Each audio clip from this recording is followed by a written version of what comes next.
bowling a pacey delivery, smashing one out of the park, or those acrobatic catches. All require a cricketer to work hard and the heart to work even harder. How does a cricketer get their heart up and ready for intense action?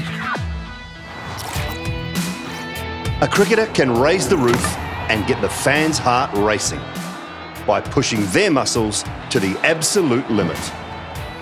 A rapidly moving muscle demands a large amount of oxygenated blood to produce energy and generate continuous movement.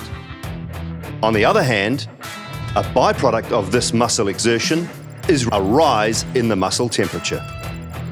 This is regulated by the blood as it absorbs heat and moves through the blood vessels under the skin, transferring heat to the air.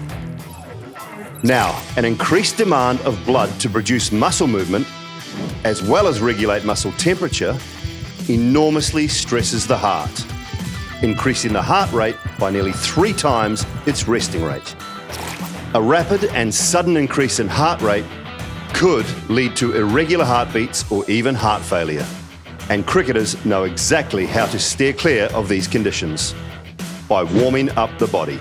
A light jog initiates slow muscle movement, gradually increasing muscle temperature, and stretching helps widen the muscular blood vessels, easing blood flow. Both allow the heart enough time to gradually begin pumping faster with ease. Similar to the engine of a race car that needs to be warmed up before a race to achieve peak performance.